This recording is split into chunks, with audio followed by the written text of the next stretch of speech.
सोनम वांगचुक का नाम तो आप सबने सुना होगा। वो लद्दाख के हैं और पूरे देश में मशहूर हैं। लेकिन सोनम वांगचुक पर बहुत गंभीर आरोप लग रहे हैं कि लेह में जो कुछ हुआ वो उन्हीं का किया धरा है। सोनम वांगचुक लद्दाख में विरोध प्रदर्शन का सबसे बड़ा चेहरा है। वो लद्दाख को पूर्ण राज्य का दर्जा देने की मांग को लेकर भूख हड़ताल कर रहे थे। उनके अनशन में 2 लोगों की तबीयत बिगड़ी और उन्हें अस्पताल ले जाया गया। यहीं से शांतिपूर्ण प्रदर्शन हिंसक हो गया और लेह में आग लगी। सोनम वांगचुक का नाम तो आप सबने सुना होगा।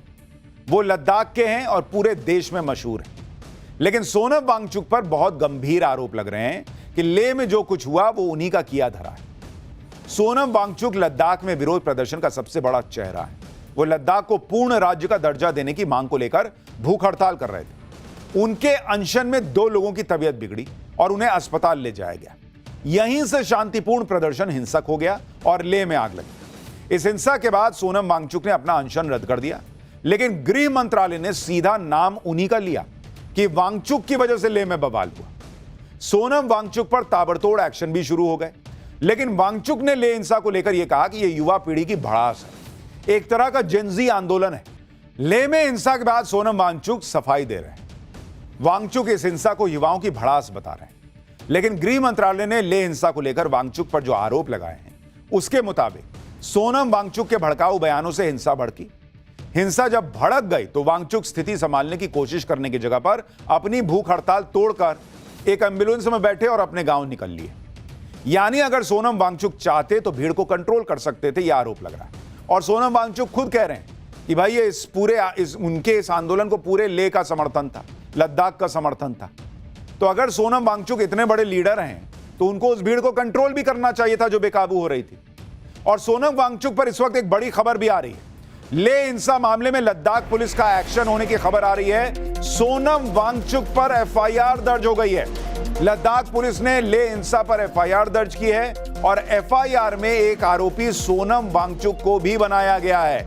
यानी सोनम वांगचुक की मुश्किल बढ़ रही है। पहले गृह मंत्रालय की रिपोर्ट में उनको इस हिंसा का कारण बताया गया और अब बड़ी खबर आ रही है कि जो एफआईआर हुई है उसमें सोनम वांगचुक को भी एक आरोपी बनाया गया है। उस एफआईआर में लेह हिंसा पर एफआईआर जो दर्ज हुई उसमें सोनम वांगचुक का नाम भी शामिल है। लेकिन लेह हिंसा पर एक बयान जारी करते हुए गृह मंत्रालय ने क्या बताया था आपको वो भी बताता हूं। सोनम वांगचुक ने 10 सितंबर को भूख हड़ताल शुरू की, जबकि यह बात सबको पता थी कि भारत सरकार सक्रिय तौर से एपेक्स बॉडी लेह और करगिल डेमोक्रेटिक अलायंस के साथ बातचीत कर रही। गृह मंत्रालय ने कहा कि जिन मांगों को लेकर वांगचुक भूख हड़ताल पर थे वो मुद्दे उस बातचीत में शामिल थे। कई नेताओं ने वांगचुक से भूख हड़ताल खत्म करने को कहा था, लेकिन वांगचुक ने ऐसा नहीं किया। वांगचुक ने अरब स्प्रिंग शैली के विरोध प्रदर्शनों और नेपाल में जिंसी के विरोध प्रदर्शनों का भड़काऊ उल्लेख करके लोगों को गुमराह किया। 24 सितंबर को लगभग 11:30 बजे वांगचुक के भड़काऊ भाषणों से उकसाई गई भीड़ भूख हड़ताल स्थल से निकली और हिंसा करने लगी। यह गृह मंत्रालय की रिपोर्ट में कहा गया है। यानी गृह मंत्रालय बिना किसी इफ एंड बट के साफ साफ कह रहा है कि सोनम वांगचुक ने हिंसा भड़काई और इसलिए अब यह कहा जा रहा है कि किसी भी वक्त वांगचुक की गिरफ्तारी हो सकती है। लेकिन एक सवाल तो गृह मंत्रालय से भी होगा कि अगर सोनम वांगचुक ये सब कर रहे थे, समझाने पर नहीं समझ रहे थे, उनका अपना इंटेलिजेंस क्या कर रहा था? उनको नहीं समझ में आ रहा था कि ऐसी भीड़ जो है, ऐसा जेनजी जो है, ऐसे आंदोलन या ऐसे हिंसा की तैयारियां चल रही हैं? उसको लेके भी तो सवाल खड़े होंगे। सोनम वांगचुक पर समय रहते यह कार्रवाई क्यों नहीं कर दी गई? लेकिन लेह हिंसा को लेकर सोनम वांगचुक यह कहकर अपना पल्ला झाड़ रहे हैं कि युवाओं की भीड़ गुस्से में आ गई, इसमें उनका कोई लेना देना नहीं। लेकिन अब सोनम वांगचुक के पुराने बयान भी निकल रहे हैं, जिसमें उन्होंने अपने प्रदर्शन के दौरान कभी नेपाल तो कभी बांग्लादेश की बात की थी।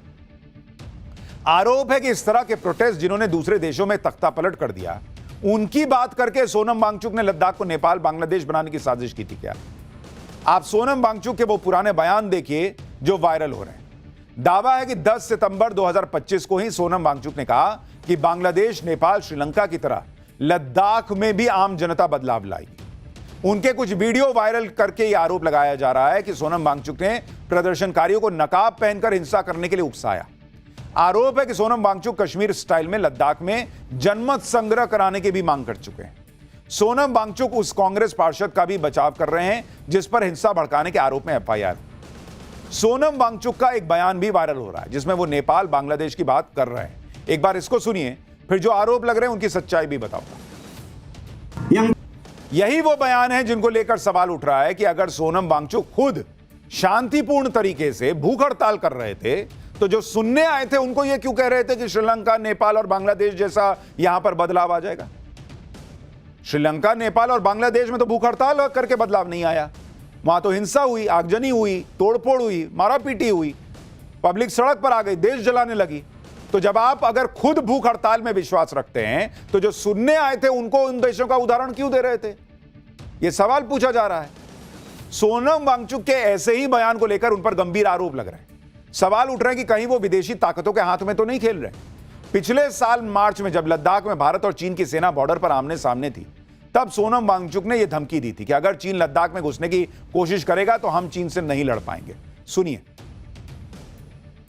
यहाँ के एक फेमस कॉमेडियन हैं जिन्होंने कहा कि जब चीन घुस आता है तो लद्दाख के लोग जान देकर रोकते हैं, मगर अब अगर भारत सरकार हमारे लिए कुछ नहीं कर रहा है तो अगली बार वो आए तो हम उनको रास्ता दिखाएंगे, हम रोकेंगे नहीं। हम जान क्यों दे जब हमारा कोई संरक्षण नहीं हो रहा है। लद्दाख के लोगों में एलियनेशन और फ्रस्ट्रेशन आना भारत के लिए अच्छी बात नहीं है। अगली बार किसी युद्ध में लोगों में जज्बा कम दिखे, वो स्वयं सेवक बन के न निकलें, तो इसका जिम्मेदार सरकार खुद होगी।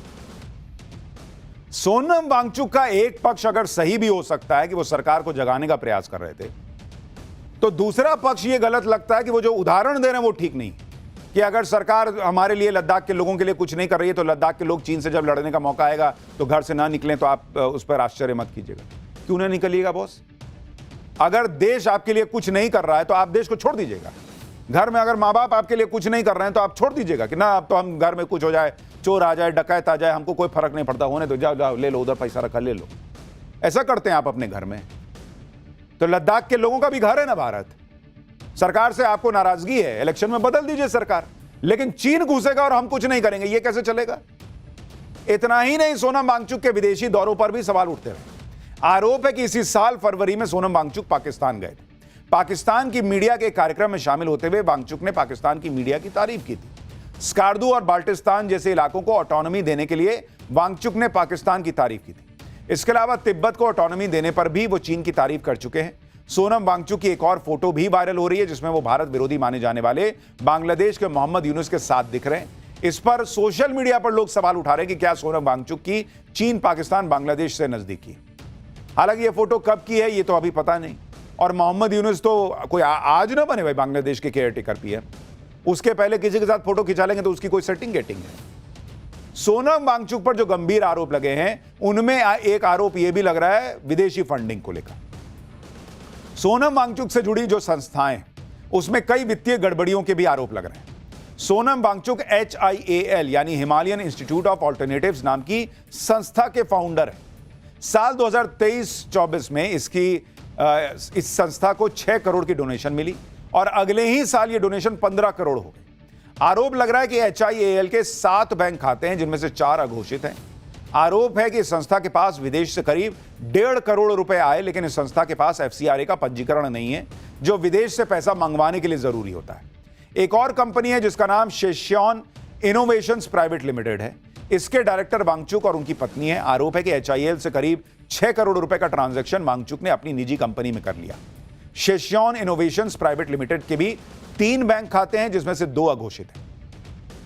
उनसे जुड़ी हुई एक और संस्था है सेकमॉल यानी students educational and cultural movement of Ladakh. इस संस्था के पास 9 बैंक खाते हैं जिसमें से 6 अघोषित हैं। सोनम वांगचुक के अपने 9 बैंक खाते हैं जिसमें से 8 अघोषित है, यह भी आरोप लगा। आरोप है कि इन अघोषित बैंक खातों में विदेशों से बड़ी रकम डाली गई। अब इन आरोपों को लेकर सवाल उठ रहे हैं कि क्या सोनम वांगचुक को हिंसा भड़काने के लिए विदेश से पैसा भेजा गया था? क्या सोनम वांगचुक के पीछे कोई विदेशी ताकतें हैं जो भारत को नुकसान पहुंचाना चाहती हैं? लेकिन फिर उल्टा सवाल सरकारी एजेंसियों से भी है कि कल हिंसा न भड़कती तो आप क्या करते? यह सब जानकारी अब तक कहां थी? 2 महीने पहले से अगर CBI जांच कर रही थी तो पहले ही ये सब FIR वगैरह करके आपको एक्शन लेना चाहिए था। हिंसा भड़की तब आपको FCRA का लाइसेंस रद्द करना याद आ रहा है। सोनम वांगचुक से जुड़ी संस्थाओं की फंडिंग पर सवाल उठ रहा है। सोनम वांगचुक के खिलाफ अब एक्शन तेज हो गया है।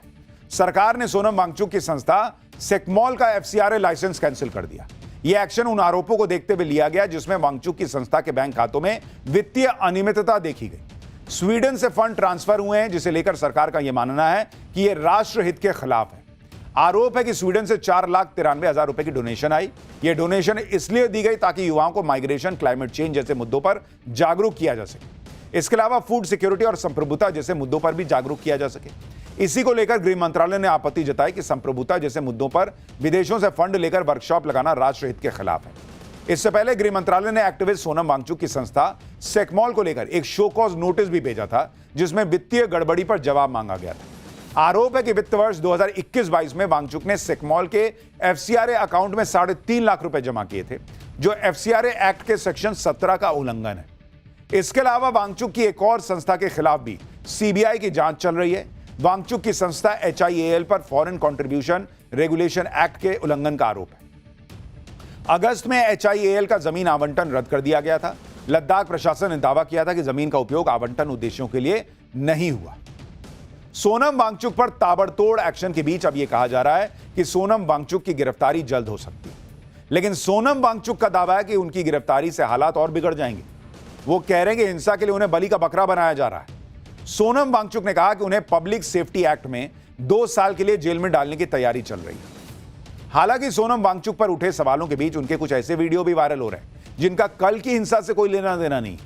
ऐसा ही एक वीडियो यह कहकर फैलाया जा रहा है कि सोनम वांगचुक प्रदर्शनकारियों को भड़काने के लिए चेहरा ढककर प्रदर्शन करने के लिए कह रहे हैं। इस वीडियो में सोनम वांगचुक मास्क पहनकर यह दिखा रहे हैं कि भाई ये मास्क कैसे पहनना, और इसी आधार पर यह दावा कर दिया गया कि हिंसक प्रदर्शन करने के तरीके बता रहे हैं। लेकिन इस वीडियो की सच्चाई कुछ और ही निकली। यह वीडियो कोविड के दौरान का है, जिसमें मास्क पहनकर प्रोटेस्ट करने के बारे में तब के बारे में बताया गया है।